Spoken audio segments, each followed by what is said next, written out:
Well, good morning. It's late. It's 10:30, which is actually when I thought I'd woken up. I seem to have been tired yesterday, Sunday. Today is Monday, beginning of a week. And because I'm still in my in-betweeny phase of life, self-employed, not in a new job, not in a new world, I'm here, hello. And because I decided to do this for an entire month, because it's nice to talk to someone in the morning. Selfish reasons only. Actually, I've got my breakfast here, which is an odd one today, but it's quite usual for me. It's a piece of sourdough rye and spelt bread from Riverford with yellow raspberries from my garden and parsley from my garden and butter, not from my garden, and creme fraiche and walnuts. Sadly, not from my garden, but they taste so good when you can get English walnuts. Please don't let them fall on the floor. Go and get them. They're amazing. Yesterday I had 2 poached eggs and a piece of that bread. What else did I have with my poached eggs? Yeah, some herbs from the garden, some Oreganum syrianum, which is amazing if you can get hold of it. Very hard to get because UNESCO made it protected, which means you can't buy it because they wanted it all for the pharmaceutical industry. But if you can get Oreganum syrianum, it is a softer grey kind of oregano. Very potent, beautiful, and incredibly magical for your neural system. So that's what I'm going to munch a little bit later.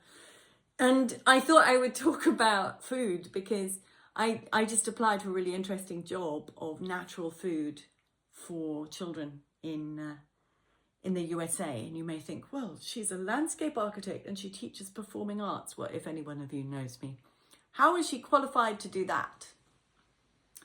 Well, lots and lots of reasons, but I actually created a course on the Gnostic TV, Gnostic GNOSTIC.tv platform, and it's called Living as Medicine.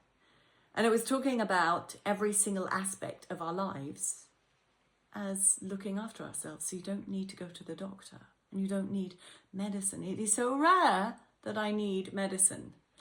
I did have some problems with my teeth earlier this year, and that was because I went to the dental hygienist and they set my entire alignment out and the nurse went doolally and a massive infection came and I felt like I was dying, but I used my healing powers of sound. And I did use a couple of paracetamol because I had to in order to be sane enough and calm enough to heal myself. So yeah, sometimes that. Willow bark for aspirin. I haven't done that, but you could. Yeah, food. Okay, so I created the Living as Medicine course. That's all about how to create soil because everything starts from the soil. And if you put good stuff in the soil, you get good stuff out. Compost making. Viktor Schauberger, genius man. You probably know about him from energy systems, and now a lot of people use his work because of the copper coils they're using, that electroinduction, conducting electricity through from heavens to earth with copper piping. But he was brilliant at water. He understood natural systems, the way water moves, and he could move giant logs, enormous ones that no other big professional logging company could, down from the really awkward corners in the Alps, because he used dynamic flow, and he used a beautiful pattern of like the ancient snake shape that you see on a lot of hieroglyphics.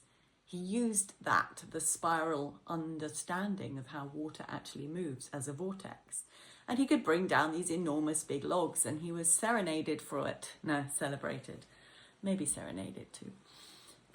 Later captured over into the United States, strangely enough. But Viktor Schauberger knew about soil, and he wrote a lot about composting, how you could accelerate compost.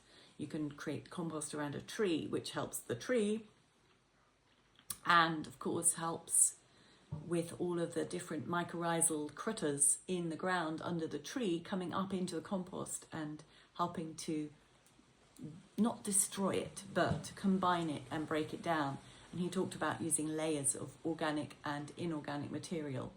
That's also, what's his name? Wilhelm Reich with orgone accumulators.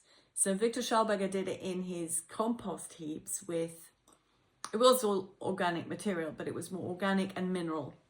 So you'd have a whole load of grass clippings, and then you could add a bit of soil. Or you could have a whole load of plant leftovers, and then you would have a whole load of twigs cut small. And this sort of layers, obviously the little worms would come up and use things, but it gave lots and lots of oxygen spaces for the oxygenation of the compost. Composted earth, then you put on your plant beds. And the best plant beds I've ever created, which is all in my Living as Medicine course. You can go and see exactly step by step how to do this. Lasagna beds, just like a lasagna.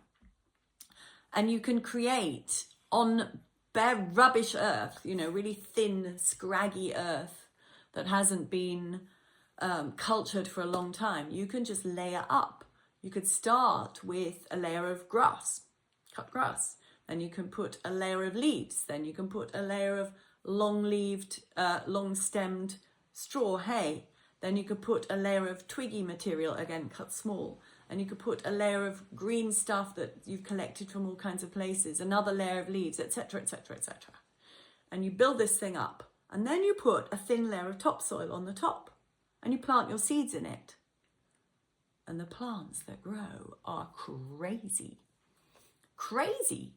I put a little bit too much Swiss chard into one of my beds, and I was having to eat it every day in mounds on my plate with butter and balsamic acid, vinegar. It was delicious, but I had so much of it because the leaves were half my body long. I mean, and the stems were like not artichokes, but asparagus. So good. So yeah, you can really use the resources around you in ways that we haven't been shown or taught. So from the good prepared soil comes good food. And even in a small space, you can do it. The trouble is, you need to know you're going to be in that place for a while. Time is good.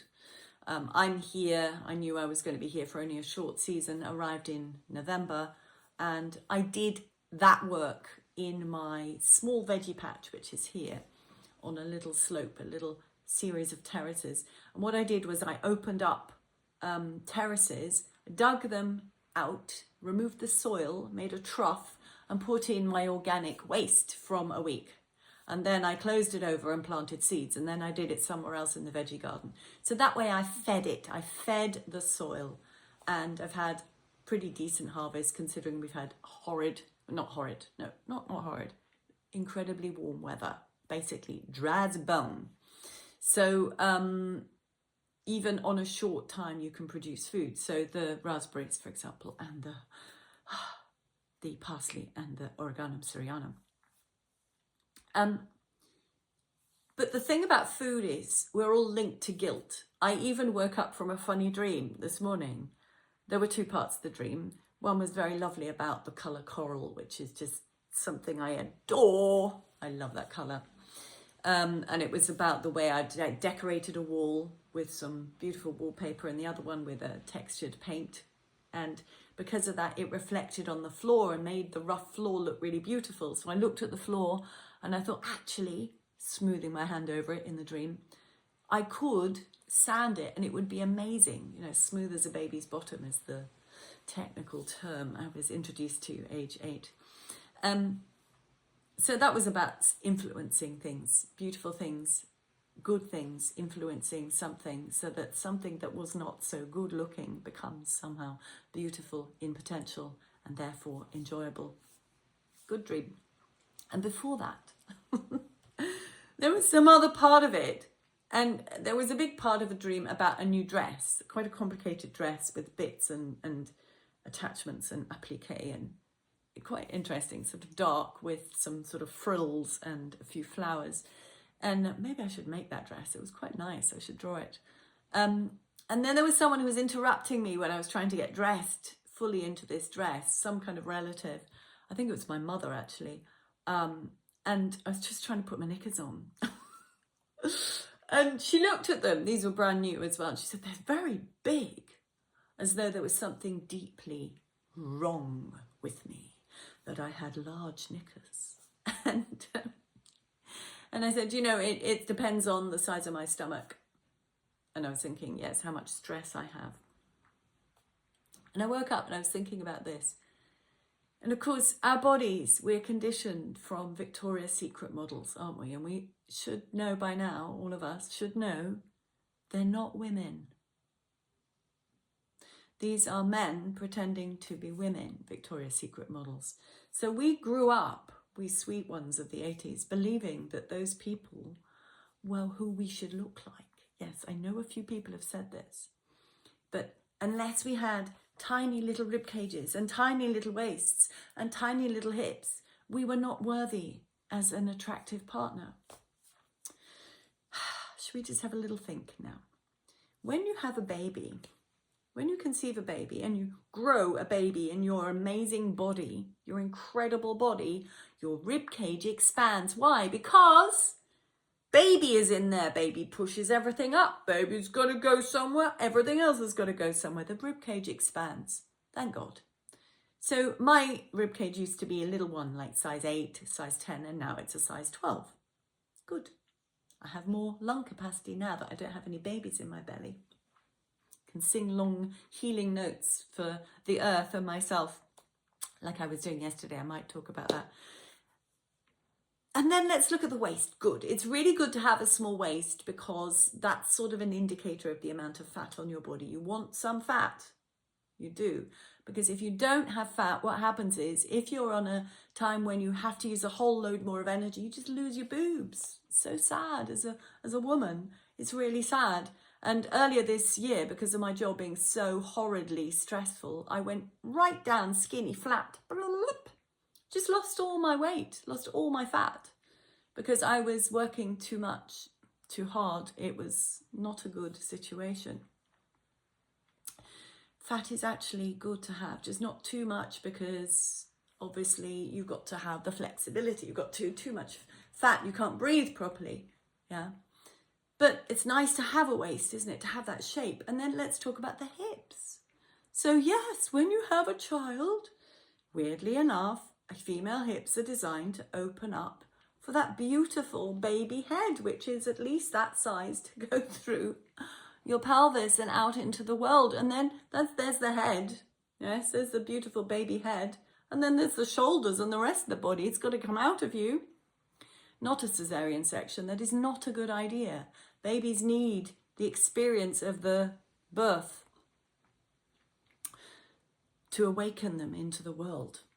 And it expands your hips. So yeah, having hips, it means you are a woman. A few people having a couple of tricky moments there, understanding what a woman is. It's fine if you want to, pretend to be a woman, if you want to do your best to feel what it might be. But it's just a deep tragedy of cruelty, what's been happening to our beautiful teenagers. Absolutely despicable. Mutilating them because they're influenced and they don't realize how much they're influenced, and they will object and they say, no, we're not influenced. But just, watch what they've watched for the last 6 years, and in every single film, series, game, the influence is there. Why? Well, it's all to do with the old thing, isn't it? Bring down the women. Make them less important. Intuition, receptivity. If you're a woman, you have this interesting hormonal cycle, which is a little bit more spiked than the man's. The man's will spike when it goes into fury, which is really important because that's a protection thing. It means they can get the gun out of their holster and shoot the bugger, right? Or whatever.